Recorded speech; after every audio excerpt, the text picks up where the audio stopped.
itu semuanya dituntun dengan yang namanya profil pelajar Pancasila. Oke. Nah, ini ditetapkan oleh pemerintah. Kemudian masuk ke bawah ke sekolah kita, ini menjadi kurikulum operasional sekolah. Dan yang kedua, yang kita gunakan di dalam kelas adalah modul ajar. Contoh lainnya adalah buku teks pelajaran yang dikembangkan oleh Puskurbuk saat ini. Kemudian ada modul ajar mata pelajaran dari profil proyek pelajar Pancasila. Ya. Nah, itu mudah-mudahan semuanya terbahas, tapi kita pelan-pelan aja ya Bapak Ibu, karena kita masih, kata Pak Dadan itu 2 bulan ke depan masih akan membahas ini. Jadi kita pelan-pelan dulu, kita masuk dulu ke apa yang harus dibawa Bapak Ibu di dalam kelas. Yang harus dibawa Bapak Ibu di dalam kelas adalah modul ajar. Itu ya. Kemudian tadi ada yang bertanya, bagaimana menentukan materi esensial gitu ya. Itu sebetulnya materi esensial itu ada dalam CP, tetapi ada topik penting atau isu-isu penting yang perlu diangkat. Yang ini yang harus dicatat. Ini semuanya ada di Google Drive yang akan saya share ke Bapak Ibu ya. Ini Bapak Ibu. Jadi ketika Bapak Ibu akan masuk kelas, jadi bedanya apa kurikulum Merdeka sama kurikulum sebelumnya? Kalau di kurikulum Merdeka itu betul-betul disesuaikan dengan karakteristik peserta didik dan dilakukan ada fasenya masing-masing gitu. Nah, ketika Bapak Ibu berusaha mengajar dengan menggunakan modul ajar di kelas, tema-temanya, topik-topiknya itu meliputi 4 isu penting yang perlu dimuat dalam bahan ajar, mau itu buku ataupun dalam modul ajar. 4 topiknya yang pertama adalah kesadaran lingkungan, perubahan iklim dan keberlanjutan. Yang kedua, nutrisi dan kebugaran. Yang ketiga, keamanan digital. Yang keempat, literasi finansial. Nah, misalnya, yang seperti apa yang hubungannya sama kesadaran lingkungan? Misalnya Bapak Ibu mau mengambil topik di reading-nya, di listening-nya, di speaking-nya, atau di writing-nya. Itu topik yang berkaitan dengan perubahan iklim atau global warming, atau keanekaragaman hayati, pengelolaan limbah, deforestasi, bencana alam. Gaya hidup berkelanjutan itu bagaimana mengolah sampah untuk mencegah banjir seperti itu. Atau misalnya teksnya itu mengangkat tentang gaya-gaya hidup sehat yang sebaiknya dilakukan oleh para remaja masa kini. Misalnya topiknya seperti itu. Kemampuan berpikir sistem.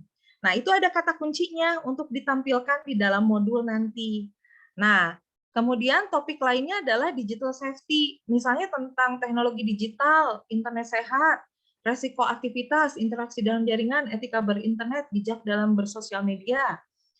Atau tentang nutrition and wellness, sehat mental rohani, kebugaran jasmani, nutrisi, atau tentang literasi finansial. Nah, ini yang menarik, tentang uang dan transaksi, perencanaan dan pengelolaan keuangan, resiko dan pendapatan, dan lain-lainnya. Bapak Ibu bisa digali di filenya ya. Jadi ketika mau masuk kelas, ketika kita mau menyusun modul, topik-topiknya itu 4 isu penting, itu yang harus diperhatikan.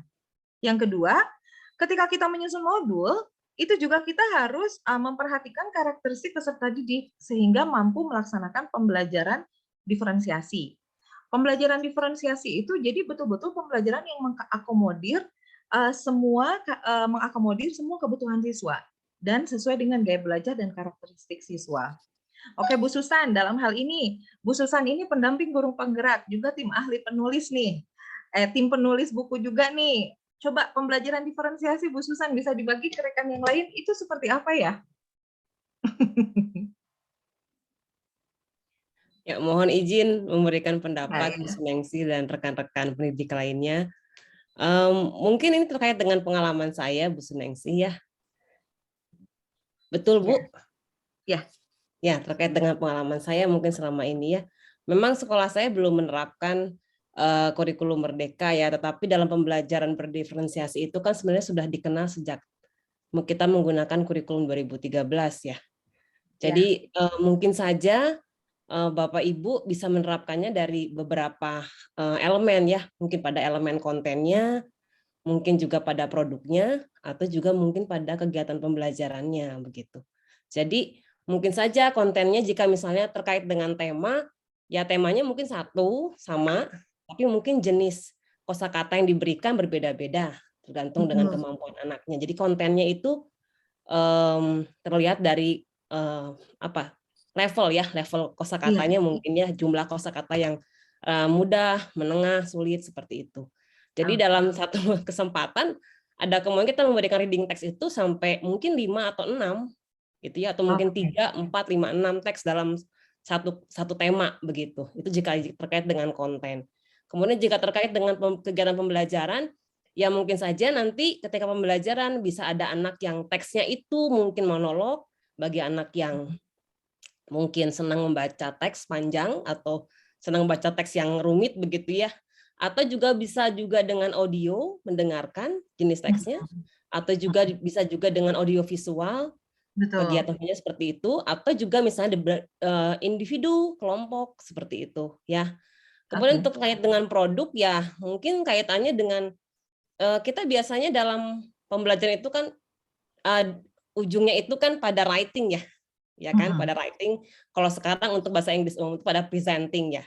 Jadi ada tambahan 2 skill gitu ya, atau ada 2 elemen yaitu memirsa dan mempresentasikan begitu ya. Oke. Jadi karena nantinya pada writing ada kemungkinan jika ini diferensiasi produk, ya produk yang dihasilkan bukan hanya satu teks, itu bisa multimodal teks begitu. Betul. Jadi bisa saja nanti itu teksnya itu bisa teks monolog, bisa teks tertulis itu ya, atau Iya. teks visual atau audio visual.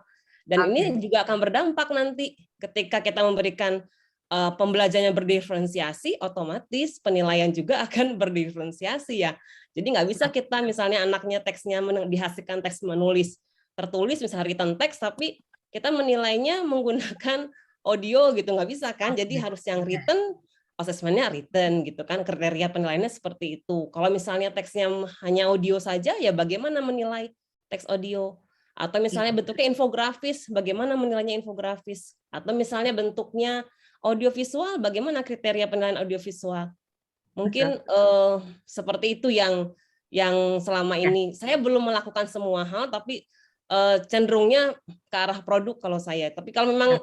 memang sebenarnya itu beragam ya, nggak harus tiga-tiganya itu dalam satu tema itu tiga-tiganya harus ada gitu. Misalnya diferensiasi konten, produk atau dalam kegiatan pembelajaran. Tetapi kita sebagai guru harus bisa menentukan ini ke arah mana gitu. Kalau misalnya anak kita terlihatnya banyak beragam ya otomatis kita memberikan tiga-tiganya begitu tergantung kondisi kelas. Bahkan kelas A misalnya ada 5 kelas yang kita ajar, 5-5-nya mungkin berbeda. Ada yang Oke. cuma satu kelas itu dia hanya nggak banyak berdiferensiasi gitu ya karena mungkin Ya. homogen misalnya gitu. Ya tergantung kemampuan dari murid-murid kita seperti itu. Iya. Mungkin itu Iya. Bu Suningsi yang bisa Ya, saya terima bagi. kasih Terima Bu kasih. Susan. Yang lainnya kalau mau menambahkan boleh ya. Jadi Bapak Ibu, itu pengalaman dari Bu Susan ya. Jadi ketika Bapak Ibu di kurikulum Merdeka itu kan bahan ajarnya itu pertama buku teks, yang kedua modul ajar, yang ketiga modul proyek. Nah, modul ajar itu yang kita buat mandiri ya. Jadi sekali lagi ketika kita membuat modul ajar harus memperhatikan 4 topik yaitu isu penting yang diangkat yang merupakan rencana pendidikan strategis jangka pendek. Yang satu kesadaran lingkungan, yang kedua nutrition dan well-being, yang ketiga safety digital, ya, yang keempat, ya, saya jadi buyar. Yang keempat literasi finansial ya. Nah, kemudian yang keduanya bentuk pembelajaran dalam modul ajar itu harus diferensiasi. Betul seperti yang dikatakan Bu Susan ya, harus beragam gitu dalam hal konten, dalam hal proses, dalam hal penilaian. Ada langkah yang bisa Bapak Ibu ambil sebelum mengimplementasikan pembuatan modul ajar. Yang pertama, Bapak Ibu bisa sebar survei untuk mengukur. Nanti surveinya saya upload, belum upload semua, saya materinya nanti di drive-nya saya share. Oke. Nah, survei ini untuk mengukur apakah siswa itu belajarnya dominan kinestetik, gerak, apakah dominan audiovisual, audio, apakah dominan visual. Nah, dari presentasi itu akan terlihat bagaimana kita menyusun konten. Kontennya harus multimodal. Jadi ada gambarnya, apakah kalau kelasnya dominan visual berarti dominan gambarnya menarik, ada audionya juga dalam bentuk video misalnya ya. Kemudian proses pembelajarannya berarti moving gitu dalam grup discussion, presentasi. Jadi rotation model, jadi nggak stuck di satu model ceramah. Jadi itu betul-betul mengakomodir gaya belajar siswa. Kemudian dari proses juga, prosesnya berarti tidak bisa satu kalau misalnya gaya belajar dan karakteristik siswa beda-beda. Jadi bisa aja misalnya 20 menit Bapak Ibu memperkenalkan materi, minta mereka berdiskusi, kemudian di 30 menit berikutnya, 30 menit berikutnya presentasi, 10 menit untuk refleksi, untuk penutup dan refleksi, seperti itu. Jadi itu dalam proses, dan penilaian seperti yang Bu Susan katakan, dalam penilaiannya pun Bapak Ibu udah mulai bervariasi gitu. Jadi tidak hanya non autentik dalam bentuk teks tes saja, multiple choice, tapi juga autentik, tetapi juga ada ragam yang lain kayak misalnya writing, kalau misalnya mengetes speaking bisa dengan role play, bisa dengan presentasi misalnya ya, atau bisa dalam bentuk video misalnya, atau kalau tulisan bisa dalam bentuk komik tuh siswanya Bu Susan, infografis gitu ya, esai, jadi macam-macam. Jadi dibuat beragam sesuai dengan kebutuhan siswa. Jadi itu yang menjadi dasar ketika kita membuat modul ajar. Barangkali ada yang mau menambahkan? Ini ada Pak Arman, ini Ketua MGMP Kota Bandung. Pak Arman, ada yang mau ditambahkan? Bunda Ati, tersayang, tercinta, dan tercetar. Ya. Ya. Ini maaf ya, saya sambil ada webinar, jadi dua ini dua fokus. Oke. Tapi nggak apa-apa, ini bisa tinggal dulu sebentar. Tadi kayaknya menyerempet pembelajaran diferensiasi ya, kalau nggak salah tadi gitu ya. Iya. Iya. Memang sih pembelajaran diferensiasi itu memang ada tiga gitu kan, ada tiga diferensiasi yang bisa kita ambil dalam pembelajaran. Tadi sempat disinggung juga, bagus juga tadi. Ada diferensiasi konten, diferensiasi proses, sama diferensiasi produk. Kalau diferensiasi konten terkait dengan apa yang dipelajari oleh peserta didik, kemudian proses terkait dengan langkah pembelajaran, yang tadi disebutkan oleh Ibu Susan juga tadi sudah ada. Kemudian yang terakhir adalah diferensiasi produk atau hasil belajarnya. Ya. Sepanjang itu juga penerapan ketiganya diferensiasi itu bergantung juga kepada karakteristik peserta didik, gitu. Okay. Ya, kita harus memperhatikan peserta didik kita. Peserta didik kita ini mampu nggak kalau ketiga-tiganya kita terapkan dalam pembelajaran kita, gitu. Kalau misalnya sanggup, itu lebih baik lagi, gitu. Kalau misalnya hanya konten saja misalnya juga tidak apa-apa, tapi yang jelas kita berbasis kebutuhan belajar. Yang namanya pembelajaran diferensiasi itu adalah pembelajaran berbasis kebutuhan belajar mereka, gitu. Jadi kita nggak bisa lagi kita menyamaratakan anak, gitu. Setiap anak punya kebutuhan belajar yang berbeda. Oleh karena itu kita harus punya informasi yang kuat, gitu, yang bisa membuat kita itu berpikir, oh, kita harus melakukan diferensiasi dalam pembelajaran. Gitu kayaknya Bu, ini tambahan sedikit ya. Terima kasih. Assalamualaikum. Siap. Oke, waalaikumsalam. Terima kasih nih Pak Arman. Oke, Bapak Ibu, menarik sekali ini. Apakah materi disesuaikan dengan salah satu tema yang ada? Iya, dari 4 tema yang tadi ya, Bapak Ibu. Nanti ada di Google Drive. Jadi materinya nanti dipilih ya temanya. Karena apa? Karena dia relevan dengan tema dari modul project yang ke-7, tema profil pelajar Pancasila pada modul project. Jadi kalau misalnya di intrakurikulernya itu temanya seputar itu, yang 4 isu penting itu, makanya akan membangun pemahaman siswa baik dari konten maupun dari kompetensi, itu ada keterkaitan dengan si modul project pelajar Pancasila. Jadi nanti tolong dilihat-lihat. Nah, betul sekali ya. Selain gaya belajar, tes diagnostik apa lagi? Placement test, Bapak Ibu. Jadi sebelum pembelajaran Bapak Ibu memberikan placement test untuk tahu, aduh ternyata siswa aku tuh tidak pintar semuanya. Ternyata ada ini siswa yang kemampuannya tidak terlalu bagus misalnya. Di situ Bapak Ibu menjadi bahan pertimbangan ketika membuat modul bahasanya level of difficulties-nya jangan sulit semua, tetapi harus bertahap, karena prinsip pembelajaran kurikulum Merdeka itu sistemnya scaffolding ya, bertahap dari mudah ke susah. Nah, kalau ternyata banyak tuh yang tidak terlalu menguasai materi itu, berarti memang sudah jadi kewajiban berangkat dari lots ke HOTS gitu ya. Nah, itu. Apakah modul ajar dalam setiap kelas bisa berbeda sesuai minat, bakat, dan potensi dan kebutuhan siswa? Modul ajar itu garis besarnya saja Bapak Ibu. Yang paling dominan misalnya saya, oh ini anak visual dominannya, berarti modul ajarnya harus menarik. Video yang saya tampilkan juga harus sesuai dengan gaya belajarnya mereka. Kegiatan pembelajarannya juga harus mengakomodir gaya kinestetik mereka, jadi nggak statis. Jadi ini hanya sebagai bahan pertimbangan saja ke kita untuk merancang kegiatan pembelajaran bervariasi dari sisi konten, proses, dan penilaian. Intinya mah jangan monoton Bapak Ibu, karena semua siswa itu karakteristiknya beda, kebutuhannya beda, jadi harus mengakomodir semua kebutuhan, jangan disamaratakan seperti itu. Apakah ada prakteknya, Kak? Ada, nanti Bapak, saya belum selesai, Bu Mace Mia ya. Saya belum selesai mengupload file, nanti ada contoh RPP ya, sama contoh modulnya. Jadi itu langsung ada. Nanti tolong dilihat sering-sering ya. Yang saya baru upload hari ini belum semuanya. Oke, kita teruskan ya. Oke, kita langsung melihat modulnya nih ya. Saya mau liatin modulnya, baru kita membahas kenapa harus begini, kenapa harus begitu. Ini adalah contoh modul yang ada di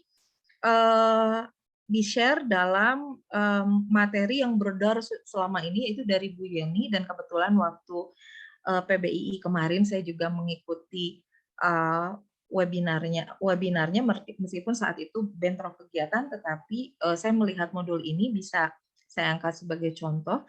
Jadi Bapak Ibu, ini saya angkat singkat saja. Jadi di modul ini ada informasi umum, inti, dan tambahan. Di umum ini Bapak Ibu, nah kita dari atas aja. Let's describe katanya itu ya. Nah, materinya contoh teks yang harus diajarkan itu ada dalam CP Bapak Ibu. Nanti kita lihat dokumen CP-nya. CP untuk kelas 10 itu, ini kan kelas 10 ya, ada 6 teks dan 1 teks autentik yang harus dikuasai, yaitu naratif, recount, deskriptif, report, prosedur, dan eksposisi, sama 1 teks autentik. Nah, jadi Bapak Ibu, kalau misalnya ini mau membahas tentang deskriptif, berarti let's describe. Nah, di bahasa Inggris itu Bapak Ibu juga harus mengacu pada struktur kurikulum. Struktur kurikulumnya itu nanti Bapak Ibu bisa dilihat di Permendikbud-Ristek Dikti ya, nomor 56, ada di kumpulan filenya. Untuk kelas 10 itu 54 jam Bapak Ibu. Tatap muka, 18 jam project. 54 jam tatap muka, 1 pertemuan 2 jam, 1 jamnya 45 menit, 18 jam project. Nah, yang kita fokuskan hari ini adalah intrakurikuler dulu, kegiatan di kelas yang tatap muka, yang menggunakan modul ajar. Nah, ini kalau dibagi ke 6 teks dan 1 teks autentik, berarti 1 teks porsinya sekitar 7-8 jam. Nah, ini nanti diatur-atur sama Bapak Ibu, ya. 7-8 jam. Nah, apakah mau, yang ini mah sedikit saja jamnya, yang ini mau diperbanyak, itu Merdeka, kan judulnya juga Merdeka Mengajar, silahkan. Nah, tulis aja itunya, misalnya topiknya let's describe. Tetapi materi yang diangkat di dalam modul ini harus sesuai dengan 4 isu atau materi penting. Seperti itu. Nah, di bagian awal halaman modul itu ada informasi umum seperti nama, asal sekolah, alokasi waktu, jenjang atau kelas, mapel, jumlah siswa atau target peserta, profil pelajar Pancasila yang berkaitan untuk tema ini, misalnya tentang kesadaran lingkungan.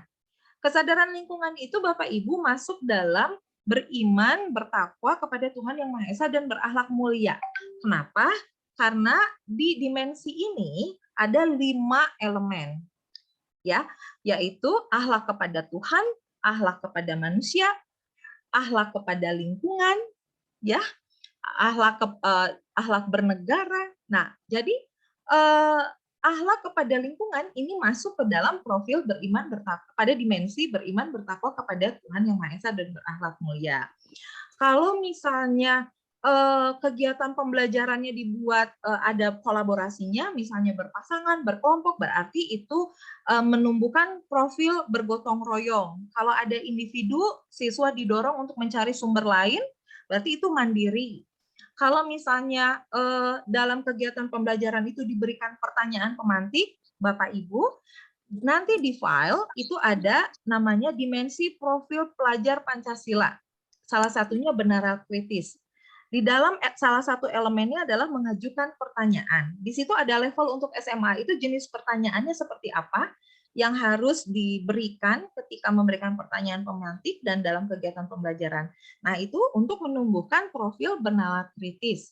Ketika misalnya kita melakukan diferensiasi produk penilaian, meminta mereka kreatif, berarti itu kreatif. Ketika kita dalam kesepakatan kelas harus santun, berarti santun misalnya ya. Profil pelajar Pancasila itu santun itu masuknya ke beriman dan bertakwa, akhlak kepada manusia ya Bapak Ibu ya. Nah, seperti itu. Nah, ini fase, apa yang dimaksud dengan fase Bapak Ibu? Ini ada yang mau saya revisi ya. Jadi kalau untuk kurikulum merdeka bedanya, kalau dalam berdanya dan kurikulum 2013, dalam 2013 itu adanya KI dan KD. Kalau di kita adanya CP, capaian pembelajaran. Nah, kalau KI KD itu banyak dan terbagi menjadi jenjangnya per tahun, dibagi 2 semester. Kalau dalam kurikulum merdeka itu per fase. Ada yang namanya fase E. Nah, fase E ini untuk kelas 10. Jadi punten saya izin merevisi jika ada Bu Yani di sini. Fase E itu untuk jenjang kelas 10. Nah, kalau untuk kelas 11 dan 12 itu fase F. Di mana dalam fase E itu ada bahasa Inggris wajib, bahasa Inggris umum. Ada bahasa Inggris kelas 11 dan kelas 12 umum atau paket. Nah, itu kalau yang fase E itu 6 teks dan 1 teks otentik. Ya, kalau kelas fase F itu bususan kelas 11 sama kelas 12 ya sama ya, ada teks 7 teks dan otentik ya. Bunda Ati betul, mohon dikoreksi saya takut salah menyebutkan. Ya, betul, Bu. Betul. Oke. Nah, itu kalau dalam fase F, Bapak Ibu nanti bisa dibagi mana yang untuk kelas 11-nya, mana yang untuk kelas 12-nya. Nah, kemudian kalau di kurikulum 2013 itu ada jurusan IPA atau IPS. Nah, kalau di kurikulum Merdeka tidak ada penjurusan IPA atau IPS, adanya mata pelajaran pilihan. Mata pelajaran pilihan itu ada mata pelajaran pilihan IPA, mata pelajaran pilihan IPS, mata pelajaran pilihan prakarya. Nah, khusus mata pelajaran pilihan ada satu lagi bahasa. Untuk mata pelajaran pilihan bahasa namanya bahasa Inggris lanjutan. Bedanya apa bahasa Inggris umum dengan bahasa Inggris lanjutan? Bahasa Inggris umum itu target akhirnya siswa memiliki kemampuan B1. Ya, kalau bahasa Inggris lanjutan mata pelajaran pilihan itu di atas itu B2. Jadi kalau misalnya B1 itu penguatan pada tulisan, kalau pada B2 penguatan baik pada lisan dan tulisan untuk bisa berkomunikasi efektif dan untuk bisa menulis secara produktif ya. Seperti itu ya Bapak Ibu. Nah, model pembelajarannya dalam kurikulum Merdeka ini model pembelajarannya yang berpihak pada siswa dalam kerangka pembelajaran diferensiasi gitu. Misalnya Bapak Ibu mau menerapkan project based learning. Kemudian ada juga inquiry learning gitu ya. Discovery learning itu bisa. Nah, domain mapelnya. Nah, domain mapelnya nih, Bunda. Bunda itu kelas 11 ya, Bun ya? Nah, Bunda Ati barangkali mau bersuara, Bunda. Kalau domain mapel, iya, betulkah begini Bun, domain mapelnya? membaca, memirsa, gimana? Ada 6. Ada 6. Oke, Bunda. Bagaimana? Ya, seperti yang tadi disampaikan Susan ya. Ya. Ada tambahan dari yang sebelumnya. Biasanya kita hanya tahu listening, speaking, reading, and writing. Nah, di dalam kurikulum Merdeka ini ada tambahan gitu. Seperti tadi Bu Susan mengatakan memirsa, ada kata viewing. Ya, yang jadi ini harus ada berpasangan. Jadi listening itu harus berpasangan dengan speaking. Kemudian reading dengan viewing harus berpasangan. Kemudian writing dengan presenting. Iya. Ini apa namanya, harus ada kesinambungan dalam kegiatan yang diberikan oleh guru. Itu saja tambahannya kali Bu. Makasih banget Bunda Ati, maaf ditodong. Baik. Nah, Bapak Ibu, sampai situ dulu ya. Terima kasih. Ini karena saya kesenangan ditemenin teman-teman semuanya. Jadi betul ya Bapak Ibu. Nah, itu bisa mengetahui domain MAPEL itu dari mana? Ini baru informasi umum ya Bapak Ibu. Dari mana? Dari dokumen CP. Mari kita lihat dokumen CP. Oh, enggak, dari slide dulu aja. Bapak Ibu sampai sini, oke, domain MAPEL atau elemen? Elemen bisa dikatakan juga ya. Jadi bisa domain MAPEL atau elemen. Jadi Bapak Ibu bisa tulis elemen ya. Bisa juga seperti yang contohnya Ibu Yeni ya, domain MAPEL. Jadi seperti halnya profil pelajar Pancasila yang memiliki elemen. Nah, CP juga ada elemennya gitu. Seperti itu. Mari kita teruskan materinya. Oh iya, baru mau masuk memirsa itu apa? Sebentar ya, kita buka dokumen CP-nya. Terima kasih. Ini Bapak Ibu, ini adalah file yang akan saya bagi pada Bapak Ibu. Kita mempelajari dulu ya struktur filenya. Oh maaf, bukan yang ini, mohon maaf.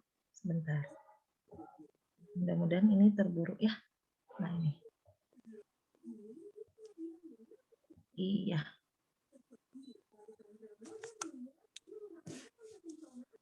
Nah, Bunda Ati ini terkenal dan itu terkesan karena kreatif memberikan langkah-langkah pembelajaran ya Bunda. Oke, sekarang kita lihat ya Bapak Ibu. Jadi nanti di file data yang Bapak Ibu akan dapatkan, di situ ada contoh CP breakdown ke ATP ya. Nanti akan saya jelaskan maksudnya CP breakdown itu seperti apa. Terus ada panduan pengembangan kurikulum operasional sekolah. Ini jangan dulu dilihat deh, itu lebih ke kebijakan. Kemudian ada contoh modul, tetapi contoh modul ini baiknya tidak diadopsi, tetapi disesuaikan dengan kondisi dan konteks peserta didik Bapak Ibu. Kemudian ada isu penting yang perlu dimuat dalam bahan ajar, itu juga harus dilihat Bapak Ibu. Nah ini contoh bahasa Inggris kelas 11 yang sudah keluar.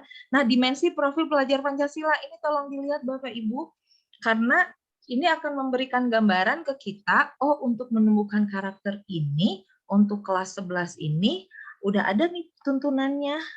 Tuntunannya itu harus begini. Oh, jadi kegiatan yang relevan itu bisa ini. Nah, ini perlu dilihat. Nah, kemudian Kemudian ada kata kerja operasional. Kenapa saya simpan kata kerja operasional di sini? Karena ketika kita menginterpretasikan CP, kita harus menggunakan dasar taksonomi Bloom untuk menjabarkan kata kerja operasionalnya yang ada di CP. Jadi CP di breakdown menjadi TP. Nah, dasarnya itu bisa menggunakan taksonomi Bloom. Nah, kemudian ini apa? Kemendikbudristek nomor 56. Ini kalau Bapak Ibu ingin melihat alokasi jam, ya, alokasi jam waktu mengajar. Jadi nanti bisa ngebagi-bagi berapa JP. Tapi seperti yang saya katakan, kalau di kelas 10 sama kelas 11 itu kurang lebih satu teks 7-8 jam. Nah, ini apa pembelajaran paradigma baru? Ini bagaimana implementasi di kelas dan bagaimana kurikulum secara umum. Nah, penguatan proyek itu nanti. Nah, sekarang kita masuk ke ini Bapak Ibu, ke CP. Nah, Oke, terlihat tidak Bapak Ibu? Ya, terlihat. Oh, terlihat. Aduh, malah dihapus. Terlihat, Bu. Oke, saya buka lagi. Oke. Telat Saya baru. buka lagi. Iya. Kan Bapak Ibu teh mau lihat, itu teh apa pemirsa gitu ya. Pemirsa apa? Nah, oke. Nah, Bapak Ibu ini filenya ada 1118 nih. Tapi yang dilihat halaman 165 ya, dari 165. Kalau bahasa Inggris itu mohon diingat 165. Karena banyak. Oke. Nah, dari 165 baru bisa dilihat bahasa Inggris. Oke. Jadi Bapak Ibu, CP itu seperti kompetensi dasar dalam kurikulum 2013, tetapi isinya lebih holistik. Ya, di situ ada jadi kompetensinya lebih holistik. Jadi ada sikap, pengetahuan, keterampilan.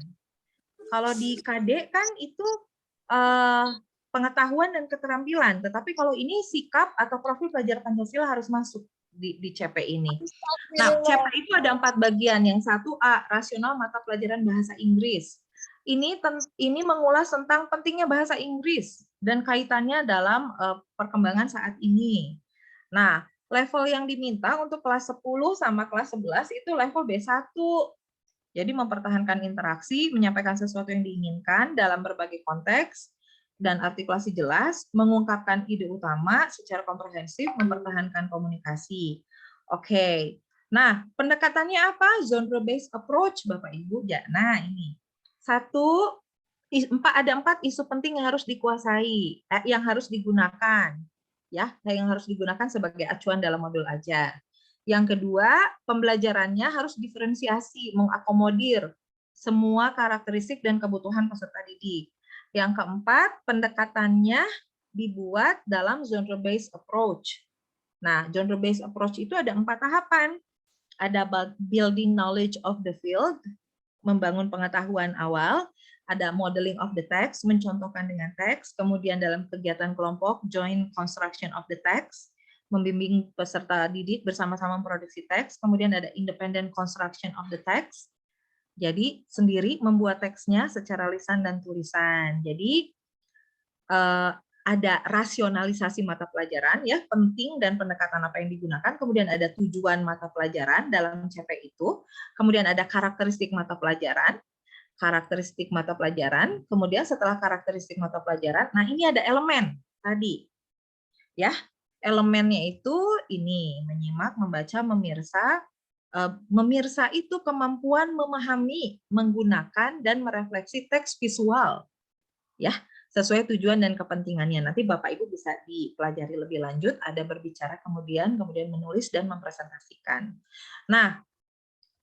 Bahasa Inggris itu dibuat per fase ya. Kalau fase A itu untuk anak kelas 1 dan 2 SD, fase B 3 dan 4 SD, fase C 5 dan 6 SD, fase D kelas 7 sampai kelas 9 SMP.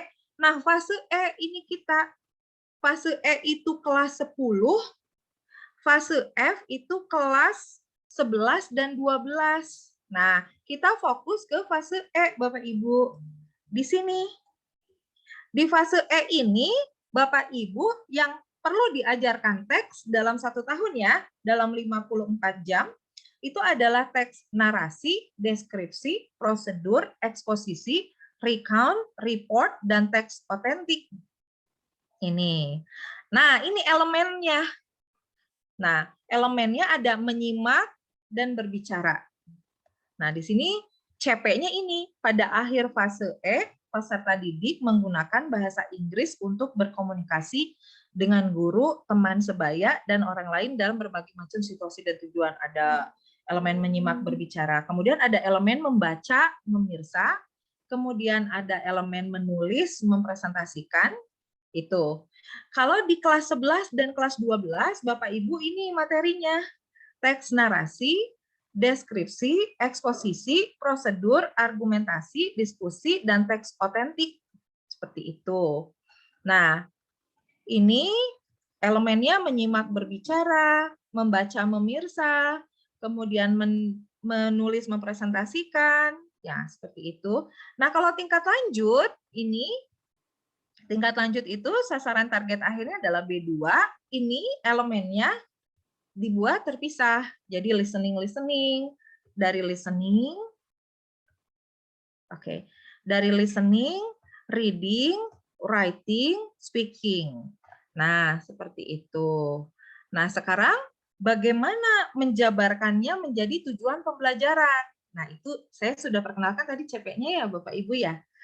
Iya, terlihat ya. Oke, teks otentik itu yang mana? Teks otentik itu yang kayak dari surat kabar gitu ya.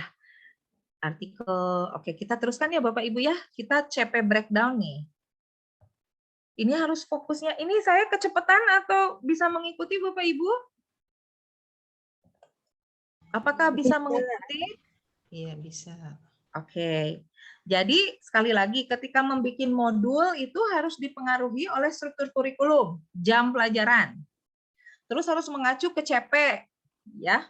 Harus mengacu ke CP. Terus prinsip pembelajaran diferensiasi, mengakomodir kebutuhan peserta didik, dan ada scaffolding-nya, dan mendorong menjadi pembelajar sejati. Asesmennya bisa formatif, bisa sumatif, dan diferensiasi juga ada di situ. Nah, oke, ini Bapak Ibu bisa dilihat, saya tidak akan dulu menyentuh modul proyek Pancasila. Ini di agenda berikutnya. Oke, Bapak Ibu, sekarang kita ke CP breakdown ya. Ini contohnya. Oh, ini Ibu siapa? Boleh mohon bantu di-mute. Nah, ini Bapak Ibu nanti dilihat ya secara pelan-pelan. Ini saya mau. Ini kuncinya, maaf. Iya. Nah, saya buka-buka dulu. Nah, ini Bapak Ibu, saya hadirkan contoh bahasa Indonesia. Ini bisa dilihat. Maksudnya biar bisa dipahami. Nanti kita lihat CP yang versi bahasa Inggrisnya. Nah, misalnya CP-nya, peserta didik mampu mengevaluasi dan mengkreasi. Itu siapa ya? Boleh Pak Ivan boleh minta bantu di-mute? Ya. Oh, oke. Sudah, sudah. Oke. Terima kasih Pak Ivan. Oke, Bapak Ibu, kita pelan-pelan di sini ya. Ini harus hati-hati banget. Nah, di CP ini bisa terdiri dari lebih dari satu kata kerja operasional. Misalnya nih, peserta didik mampu mengevaluasi dan mengkreasi informasi berupa gagasan, pikiran, perasaan, pandangan, arahan, atau pesan yang akurat dari menyimak berbagai jenis teks. Teksnya non-fiksi dan fiksi, ini sama dalam bahasa Inggris seperti itu, dalam bentuk monolog, dialog, dan gelar bicara. Nah, Bapak Ibu, di sini ada beberapa kata kerja operasional yang harus ditangkap. Satu, mengevaluasi. Ya kan? Evaluasi itu masuknya ke C5. Dua, mengkreasi informasi. Itu masuknya ke C6. Nah, jadi tujuan pembelajarannya yang ke satu kalau di breakdown ya, mengevaluasi informasi, yang kedua mengkreasi informasi. Gitu ya, kesananya sama. Nah, di sini ada dua cara penyampaian CP breakdown itu. Kita lihat di contoh yang warna pink apa? Salem ya, itulah tujuan pembelajaran karena di situ diangkat kata kerja operasionalnya mengevaluasi dan mengkreasi, maka di situ kalau tujuan pembelajaran itu lebih mirip ke IPK dalam kurikulum 2013. Ini langsung ke IPK kunci. Kalau mengevaluasi ya mengevaluasi lagi. Kalau mengkreasi ya mengkreasi lagi karena dia sudah mengukur karakteristik peserta didiknya itu udah pada pintar-pintar misalnya bisa langsung mengevaluasi. Maka tujuan pembelajarannya di breakdown-nya menjadi mengevaluasi informasi setelah menyimak teks non-fiksi dalam bentuk monolog. Seperti pembacaan teks, hasil laporan, hasil observasi.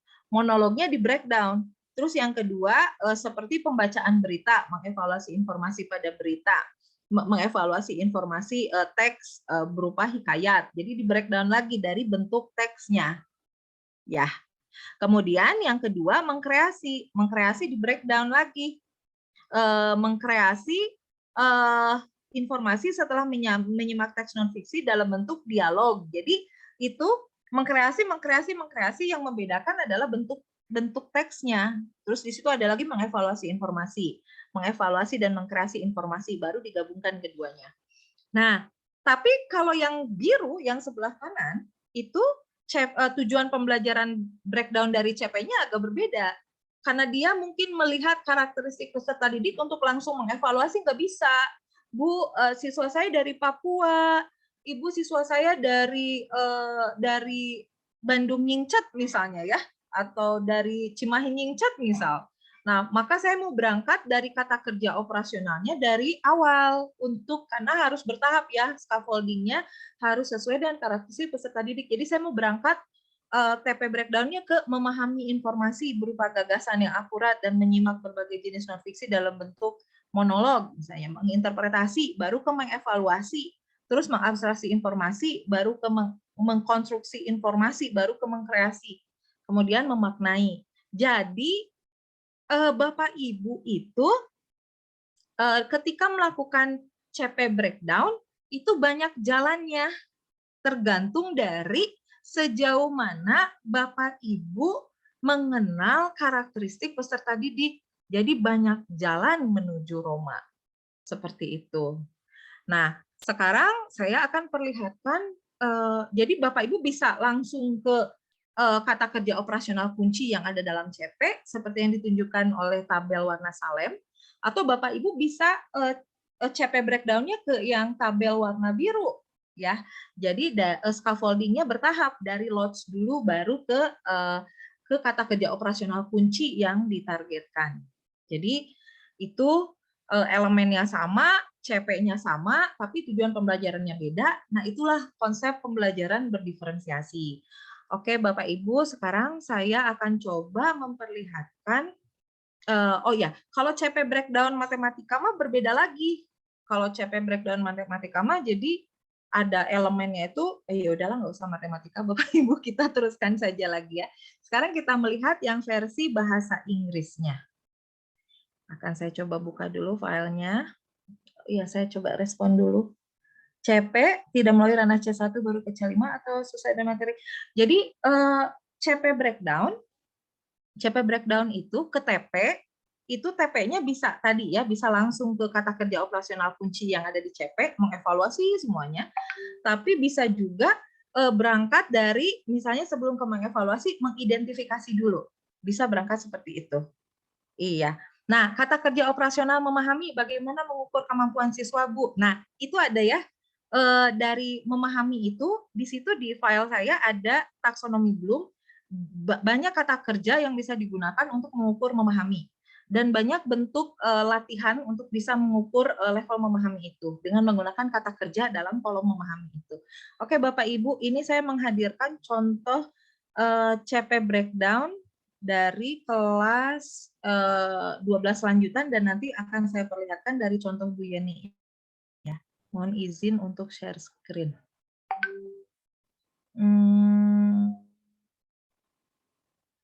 Sebentar, saya cari filenya. Oke.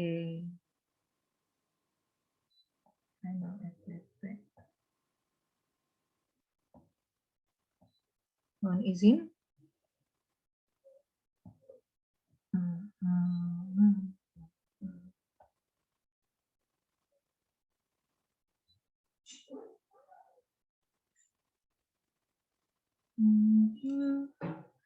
Atau yang dari Bu Yeni aja langsung ya. Yang ini aja, yang dari Bu Yeni. Tadinya mau yang saya kerjakan, nggak apa-apa lah, dari yang ini aja langsung. Nah, ini Bapak Ibu bisa dilihat. Terlihatkah? Terlihat Bapak Ibu? Udah terlihat? Terlihat. Udah. Ya. Oke. Nah, sekarang di fase F. Fase F itu kelas berapa ya Bapak Ibu? Kelas 11 dan 12 ya. Kalau fase E? 10. Pinter banget. Sekarang kita ke listening and speaking. Nih Bapak Ibu, kita lihat. Di listening dan speaking ini, di sini ada tulisan CP-nya by the end of phase F, students use English to communicate with teachers, peers, and others in a range of settings and for a range of purpose. Nah, di situ ada use English kata kerja operasionalnya. Menggunakan bahasa Inggris, use English to communicate in a range of setting, context, and for a range of purpose. Berarti tujuan itu berarti karakteristik ya, karakteristik teks. They use and respond to open-ended question. Use and respond to open-ended question. Di breakdown lagi. Yang kedua, use and respond to open-ended question. And use strategies to initiate. Nah, tulis. Kemudian, titik, ada kalimat lanjutannya. They understand and identify the main ideas. Tulis lagi breakdown-nya. Ketemu lagi tuh kata kerja operasional lainnya. Kemudian ada they use English to express opinions on social issues and to discuss youth-related interests, behaviors, and values across cultural context. Ketemu lagi tuh CP-nya bisa di breakdown lagi jadi use English to express opinion. Kemudian ada they give and justify opinions. Nah, ketemu lagi tuh kata kerja operasionalnya give and justify opinions, make comparison, and evaluate perspective. Kemudian ada they employ self-correction and repair strategies. Nah, itu baru di listening and speaking. Nih, setelah dilihat, ini berarti kan ini higher order thinking semua ya. Nah, coba dilihat di propose ATP-nya, di alur tujuan pembelajarannya, Bapak Ibu. Nah, ini ternyata berangkatnya dari hal yang mudah dulu, mengidentifikasi konteks, gagasan utama, dan informasi terperinci dari ragam teks, deskripsi, eksposisi, dan prosedur. Misalnya dibagi dua ya, 2 semester. Jadi yang 3 di semester 1, deskripsi, eksposisi, dan prosedur, yang 3 lagi di semester 2 misalnya. Yang disajikan dalam bentuk multimoda. Nah, setelah mengidentifikasi, naik lagi ke C2, menjelaskan karakteristik, naik lagi ke menganalisa makna tersirat, naik lagi ke menguraikan gagasan, baru bisa menggunakan, mendemonstrasikan use English, komunikasi yang efektif. Kemudian ada mengimplementasikan penggunaan kosakata. Jadi ini Bapak Ibu, ini jadi ATP-nya dari scaffolding-nya dari LOTS ke kata kerja operasional CP kunci yang ditargetkan. Nah, sekarang ke reading. By the end of phase, students independently read and respond to a wide range of text such as narrative, descriptive, exposition, prosedur, argumentatif, and kepotong Bapak Ibu. Nah, itu bisa ditulis lagi, independently read and respond. Nah, untuk sampai ke sini bagaimana? Nah, ini contoh propose ATP-nya ya. Nah, jadi writing and presenting seperti itu. Jadi bertahap ya sesuai dengan karakteristik peserta didik Bapak Ibu. Nah, ini dapatlah 8. Nah, 8 akhirnya ini ditentukan mana yang akan diambil. Karena kan ini untuk kelas 11 karena fase F. Mana yang akan diambil ke kelas 12. Nah, itu nantinya menjadi tujuan. Jadi yang untuk kelas 11 misalnya teks ini untuk year 11 ya, sorry bukan semester 1. Misalnya kelas 11 deskripsi, eksposisi, dan prosedur. Nah, kelas 12 alur tujuan pembelajarannya sama, tetapi teksnya jenis argumentatif, diskusi, lisan maupun tulisan. Seperti itu. Jadi yang fase F itu materinya dibagi 2, tetapi alur tujuan pembelajarannya bisa sama. Jadi untuk listening-nya, sasaran listening dan speaking, sasaran akhirnya siswa bisa mendemonstrasikan komunikasi efektif. Untuk reading, sasaran akhirnya siswa mampu membaca dan merespon. Untuk writing dan presenting, sasaran akhirnya untuk menulis teks. Nah, itu di setiap modul dijabarkannya seperti itu.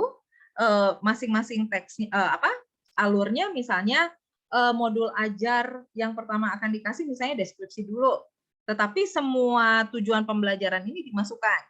Untuk eksposisi, kemudian untuk prosedur, kemudian begitu sampai kelas 12. Sekarang kita lihat lagi contoh modulnya. saya mau minta pendapat Bunda kalau mengembangkan kegiatan pembelajaran nih. Bunda, kita lihat lagi contoh modulnya yang dari Ibu Yeni ya. Ci, boleh nggak ini?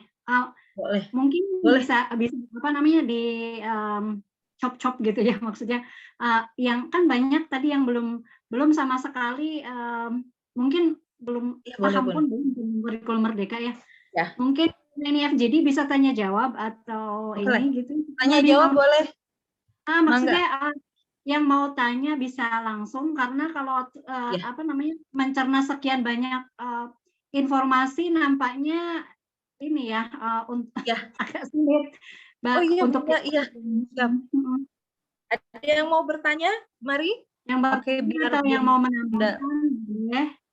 Ini ada Pak An, mungkin Pak An bisa menambahkan, mangga Pak An.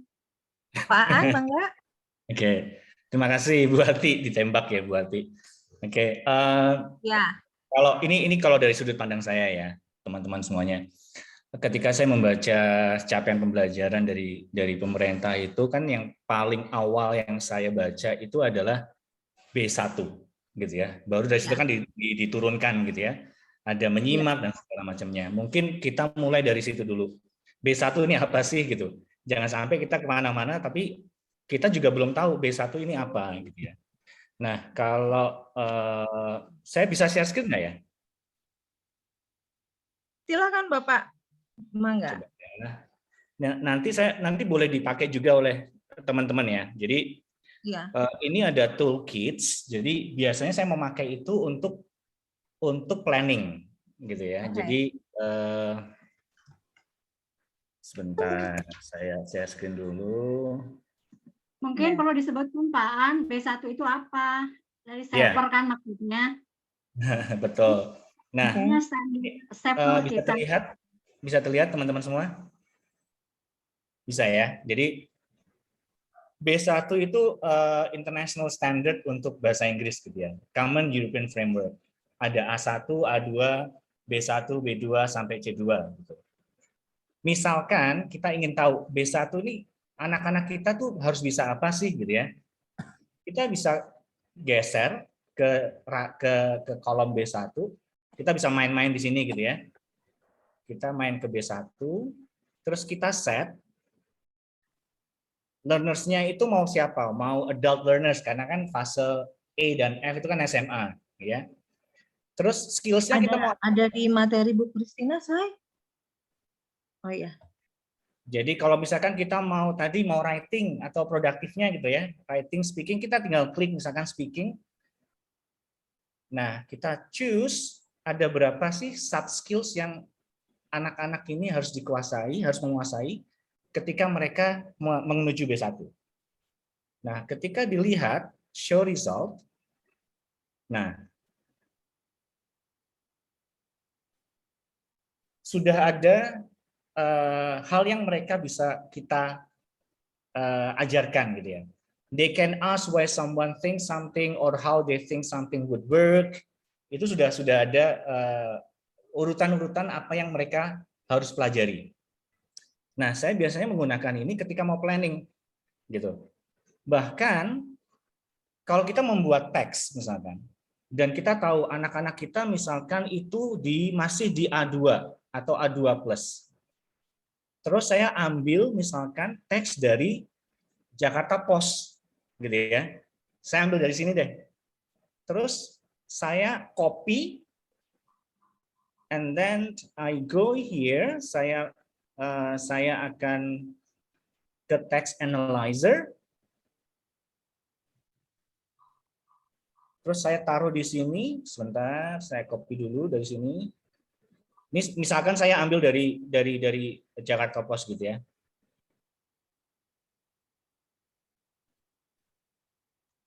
Ini cara untuk buat modul, Pak An?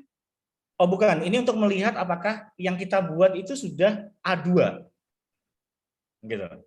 Atau ternyata yang kita buat itu terlalu tinggi buat mereka. Misalkan gitu ya. Jadi misalkan saya mau bahan ajarnya dari Jakarta Post ini misalkan.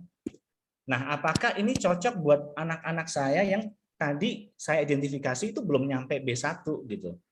Nah, saya letakkan di sini, saya letakkan di teks, gitu ya. Saya judulnya misalkan internship. Ketika di-analyze, kita akan lihat apakah bahasa yang kita pakai, yang kita gunakan, itu sesuai dengan levelnya mereka atau tidak. Ternyata ketika dianalisa, itu sudah di B2 CFR-nya. Sedangkan murid kita masih di A2. Berarti kita harus modifikasi kan. Kata-katanya kita ganti diksinya dengan yang lebih mudah gitu ya. Nah, menurut saya ini yang kita harus pahami dulu gitu. Karena semakin tinggi, semakin banyak waktu yang diperlukan. Jadi ketika anak di A1 ke A2 itu mungkin 120 jam itu oke. Tapi ketika sudah masuk ke B1, B2, they need more hours. Gitu. Nah, ini kan sesuai dengan konteks sekolah kita. B1 itu keinginan, tapi di sekolah kita apakah anak-anak SMA-nya sudah siap sampai ke sana? Ternyata mungkin enggak, atau belum, atau sudah melebihi, gitu ya. Jadi saya nanti akan letakkan di chat box ya linknya. Silakan main-main teman-teman semuanya untuk lihat-lihat. Kalau saya mau planning buat anak-anak dia ada di A2 misalkan, gitu ya. Saya mau ngasih apa sih ke mereka, writing-nya atau reading-nya gitu ya. Tinggal play around aja di sini. Play around, kita choose learners-nya pasti adult learners, skills-nya kita mau pilih apa, and then we have communicative categories. Mau comprehensions, online interaction, strategies, terserah mau dipilih yang mana gitu ya. And then as simple as that one, choose show. Setidaknya kita punya panduan. Oh, they can write simple sentences about what they and other people do. Or they can list specific information contained in simple text in everyday subject. Nah, ini sudah standarnya internasional gitu loh. Jadi ketika kita membuatnya, memberikan ke mereka, kita tidak takut apakah standarnya itu sudah sesuai dengan CEFR-nya tadi. Karena di capaian pembelajarannya pemerintah, itu yang pertama disebutkan itu CEFR-nya, B1-nya tadi gitu. Baru kita nanti ini kan kita ketika membuat ini apakah kita korelasikan dengan profil pelajar Pancasila ketika mereka mendapatkan informasinya itu apakah mereka berkolaborasi gitu ya. Nah, itu nanti aktivitasnya. Tapi kita pastikan apa yang kita berikan itu memang level yang dibutuhkan mereka. Jangan sampai terlalu tinggi ataupun terlalu rendah. It's gonna be too overwhelming if it is too difficult, or it's gonna be boring if it is too easy. So it should be in a right level, gitu, challenging enough for them. Mungkin itu Bu Ati dan Bu Suningsih. Mohon maaf. Itu berguna sekali, Bapak. Iya, jadi Bapak Ibu, jadi temanya, isu pentingnya itu ya, yang 4 itu. Kemudian pembelajaran berdiferensiasi harus diingat. Kemudian CP-nya juga harus dilihat. Contoh CP breakdown-nya ada di contoh. Saya itu tadi langsung menampilkan yang sulit. Jadi saya sudah menyediakan yang simple, tapi saya tadi bingung nyarinya di mana. Nanti saya kasih ini ya, contoh filenya. CP breakdown simple, jadi Bapak Ibu bisa langsung nyerna. Jadi itu setahap demi setahap. Tadi itu saya contoh Bu Yeni itu langsung susah. Jadi makanya nanti dijelajah ya. Nah, setelah di breakdown ke tujuan pembelajaran, kegiatan-kegiatan itu dijabarkan ke kegiatan. Jadi harus sinkron Bapak Ibu. Kalau misalnya di tujuan pembelajarannya mengidentifikasi, maka kegiatan pembelajaran di listening-nya juga harus mengidentifikasi ya Bunda Ati ya. Nanti kita masuk ke kegiatannya dibantu Bunda Ati. Nah, setelah ditulis bahannya, dicek sama toolkit yang dari Pak Aan. Apakah levelnya itu sudah B1? Apakah levelnya itu sudah B2? Seperti itu ya Bapak Ibu, sampai situ bisa dipahami? Sampai sini dulu nih. Baru bagian atas modul, belum inti. Yang intinya nanti saya undang Bu Ati untuk ngasih insight tentang pembelajaran ya. Baik, Bapak Ibu, kita teruskan lagi melihat contoh kegiatan inti pembelajaran. Bunda, Bunda siap-siap Bunda. Oke, ini contoh. Iya, ini contoh modul dari Ibu, lagi-lagi tadi Bu Yeni. Jadi Bapak Ibu, dari contoh modul yang beredar untuk Bapak Ibu, baiknya nggak langsung diadopsi, tetapi betul-betul disesuaikan dengan konteks ya. Nah ini, tapi ini luar biasa ini contohnya, tapi harus disesuaikan dengan konteks Bapak Ibu. Nah ini sekarang kita ke kegiatan inti ya. Tadi ini udah dari CP ke TP breakdown. Jadi Bapak Ibu, satu lagi yang mau saya tambahkan. Jadi ini tidak hanya taksonomi Bloom itu memang ada kognitifnya, ada keterampilannya, ada afektifnya. Tetapi yang paling esensi dari kurikulum Merdeka ini rohnya, kata Bu Susan itu konstruktivism gitu ya.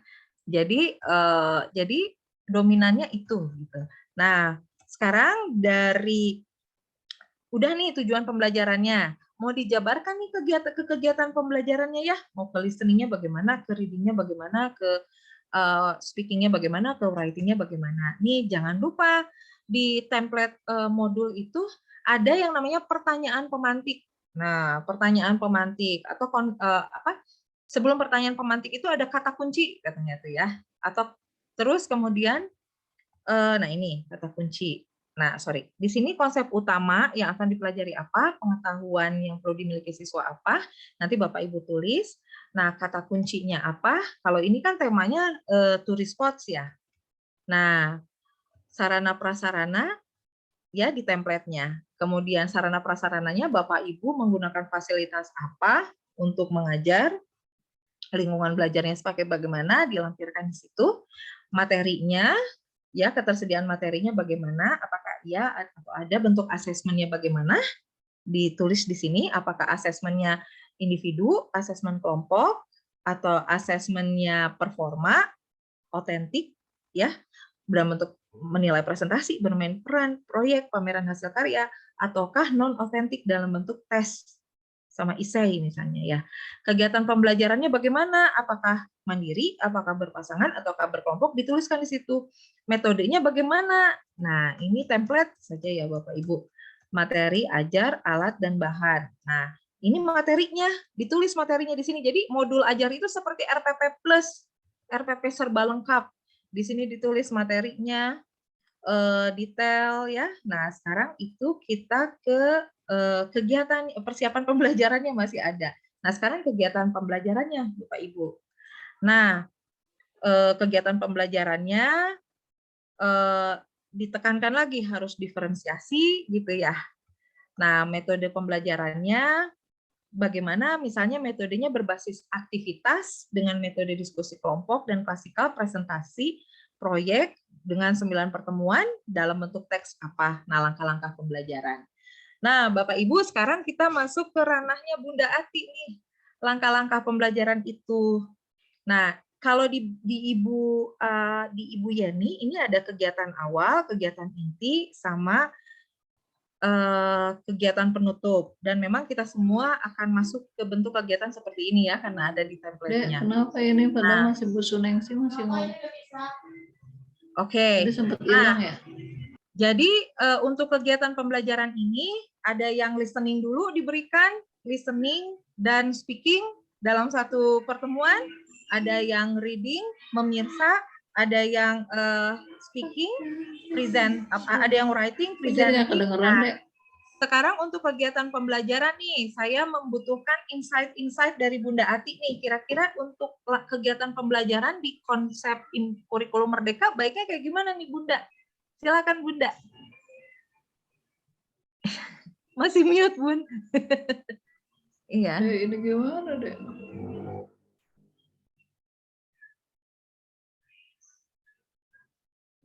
Bun masih mute.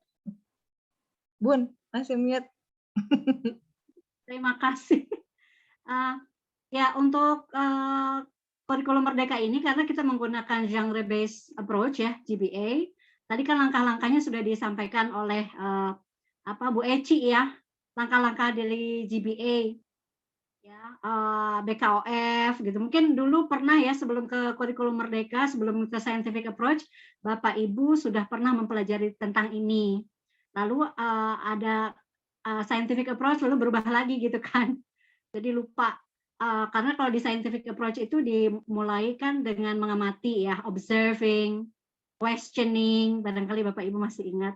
Nah sekarang kita kembali lagi ke BKOF ya, pertama itu building knowledge of the field, itu yang masuk ke dalam kegiatan mungkin mengamati kurang lebih sama. Jadi ada pertanyaan-pertanyaan yang memicu pemahaman siswa terhadap materi yang akan diberikan gitu. Intinya sih sebetulnya sama gitu ya. Jadi di BKOF itu seperti itu. Namun yang perlu diingat seperti yang tadi Bu Eci sampaikan, kalau kita sudah memilih LO, learning objective atau tujuan pembelajaran, misalnya identifying the main idea of the text, itu kegiatan-kegiatan yang kita berikan ya harus mengacu ke situ. Misalnya di MOT ya, modeling of text, itu harus mengacu ke sana. Ya, di joint construction of text juga sama, mengacu ke LO. Jangan sampai latihan-latihan atau kegiatan-kegiatan pembelajaran yang kita berikan itu di luar LO. Ya, karena bagaimanapun pengukurannya nanti asesmennya itu mengacu pada LO-nya. Nah, yang berkaitan dengan pembelajaran, langkah-langkah pembelajaran di dalam kurikulum Merdeka ini juga dimunculkan kembali pembelajaran cooperative learning yang dulu barangkali Bapak Ibu pernah kenal, pernah juga mencoba, tapi lalu ada ganti lagi dengan discovery learning, itu jadi dilupakan ya.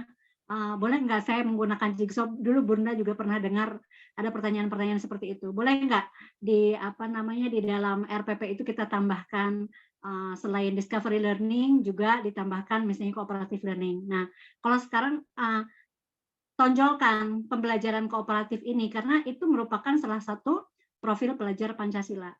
Ya, tentu saja kalau di independent construction of text peserta didik itu bekerja sendiri. Tetapi kegiatan-kegiatan yang lain harus banyak bekerja dalam kelompok atau pair work. Kita bisa menggunakan model apapun sebetulnya, tetapi kerjasama kooperatif itu perlu diberikan. Kemudian tadi kan sudah disampaikan ya bahwa modul itu ada beberapa. Ada yang mungkin nanti karena kami sedang membuat buku ajar yang memang belum rampung ya Bu Eci. Itu boleh nanti kan ada buku gurunya. Bapak Ibu boleh menyesuaikan dengan kebutuhan yang ada di lapangan masing-masing gitu. Karena seperti juga sudah ditambahkan tadi bahwa differentiate learning itu juga termasuk dengan kita mengajar siswa katakanlah yang Your speaker is not working, please check your connection or use a different speaker. Apa ya? harus dipikirkan juga bahwa sekarang kan diminta sekolah-sekolah itu menerima siswa inklusi. Nah, jadi kita juga harus memikirkan ya, nanti di lapangan kan beda-beda ya, kondisi kita di lapangan beda-beda. Seandainya ada siswa inklusi di kelas kita, nah materi itu juga harus menyesuaikan. Jadi modul akan menyesuaikan. Tadi mungkin bisa menggunakan untuk mengecek levelnya, bisa menggunakan aplikasi yang tadi di-share oleh Pak Aan. Nampaknya ada ya, sudah di-share ya di chat. Sudah Bun, ya. Sebenarnya ini kan tidak mungkin hanya sekali pertemuan ya, Bu Eci ya. Ya, ini pasti berlanjut, jadi pelan-pelan aja. Mungkin satu pertemuan membahas tentang diferensiasi materi gitu ya. Ya. Satu pertemuan membahas diferensiasi proses. Itu baru betul. bisa lebih dipahami kayaknya. Ini gambaran utuh dulu Bunda, nanti pelan-pelan gitu ya. Itu aja tambahannya. Terima kasih Bu Eci. Iya, makasih juga Bunda. Iya, oh iya tentang ini ya, diferensiasi learning perlu diperhatikan juga Bapak Ibu yang hasil IQ dari BK, kalau ada yang IQ-nya di bawah 80 atau di bawah 90, berarti kita harus menguatkannya dengan program remedial. Kalau ada yang IQ-nya di atas 130, berarti itu anaknya cerdas istimewa, berarti kita harus siap-siap dengan program pengayaannya ya. Dan seperti itu juga jenis pembelajaran diferensiasi. Itu saya lihat ada Pak Iksan, ini teman saya berkegiatan di direktorat. Pak Iksan mau menambahkan nggak biar seru diskusinya? Halo Pak Iksan, Pak Iksan. Pak Iksan. Hai, Damang. Ya, Pak Ihsan ini juga kreatif Bapak Ibu dalam mengembangkan kegiatan pembelajaran. Maka Bapak ada usul nggak untuk kegiatan pembelajaran dalam kurikulum Merdeka? Nih kira-kira nih kata Bapak baiknya bagaimana? Hatur nuhun Ibu Sunengsi, Ibu Ati. Saya masih mempelajari karena sekolah saya kebetulan kami belum menerapkan kurikulum Merdeka Belajar, tetapi kami menggunakan kurikulum 13 yang mencoba pendekatannya dengan hal itu. Sangat menarik sih, tapi bagi saya sih maksudnya kembali lagi ke kita ya, bagaimana kurikulum Merdeka ini memberikan keleluasaan kepada kita untuk menggunakan berbagai model atau metode yang kita miliki. Jadi saya sih intinya ke sana, artinya kita tidak terkungkung dengan, masalahnya adalah bagaimana keluasan kita ini ya. Itu saja sih masalah yang harus kita tingkatkan adalah itu. Karena saya sih melihatnya sekali lagi, saya melihatnya bahwa kembali lagi ke kita nih gitu, kembali ke kita gitu, bahwa proses kreativitas, inovasi, dan itu sih kuncinya mah gitu. Dengan apa sih yang pasti tujuannya jelas, capaian pembelajarannya itu jelas. Iya, betul. Punten itu saja sih mungkin saya. Nuhun pisan, nuhun. Senang bisa berjumpa kembali Pak Ihsan. Ya, Bapak Ibu atau ya betul masukan Bunda ya. Jadi cooperative learning, jadi lebih berkolaborasi siswa dalam pembelajaran. Atau ini ya Bun ya, dalam pre-activity, dalam kegiatan pendahuluan tuh nggak hanya menyapa saja, tetapi dikasih pertanyaan pemantik mengacu ke gambar untuk merecall, mengaktifkan pengetahuan awal mereka dan membawa mereka ke topik yang akan dipelajari. Kemudian masuk ke kegiatan inti, ya. Building knowledge of field bisa dalam vocabulary enrichment atau topik kosakata enrichment, hal-hal yang terkait dengan modeling activity yang akan diberikan, baru kita masuk ke listening while activity-nya atau ke reading activity-nya, baru kita menstimulasi pemahaman mereka misalnya ke reading, kemudian kalau di speaking dan di writing mah mereka masuk ke joint construction ya Bunda ya, bareng-bareng menulis bareng writing sesuai yang dimodelingkan, kemudian mempresentasikannya dalam bentuk yang berbeda-beda mengacu ke penilaian yang konteks diferensiasi. Seperti itu mungkin ya Bun ya. Iya, Bu Ici bisa menambahkan? Oke, Pak Ihsan silakan. Ya. Yang saya pikirkan terkait dengan pembelajaran yang saya lakukan adalah bagaimana produk-produk, contohnya gini, produk-produk yang dihasilkan oleh siswa itu memang mereka bermanfaat. Contohnya ketika kadang kita memberikan tugas yang gini, bagaimana kita memberikan tugas itu bahwa bermanfaat untuk mereka. Contohnya apakah kita bisa ketika membuat contohnya teks-teks fungsional advertisement, apakah mungkin kita sudah bergerak kepada kerjasama dengan pihak luar bahwa mengiklan itu benar-benar mengiklan, ya. Jadi mereka membuat, ya, artinya ketika mungkin kerjasama dengan, jadi dipampangnya itu emang di publik, gitu. Jadi saya sedang berpikir ya, artinya sesuatu yang emang kita dorong, sesuatu yang emang mereka itu tidak hanya menggugurkan tugas, bagaimana ya produk-produk yang siswa hasilkan itu memang betul-betul berguna gitu, tidak hanya untuk menggugurkan tugas ya. Kemudian mungkin juga kita bisa mengadopsi CLIL ya, content language integrated learning, apakah ke sana sehingga sebagai pengantar ketika mereka belajar sejarah ya memang belajar sejarah gitu. Recount itu saya sih masih berpikir terkat ya. Ya mohon maaf terkat. Kang Dadan diskusinya seru sekali. Pak Ihsan mohon maaf terkat. Bapak Ibu untuk bisa template modulnya bisa dilihat di materi ya. Ada penutup dan refleksi ya.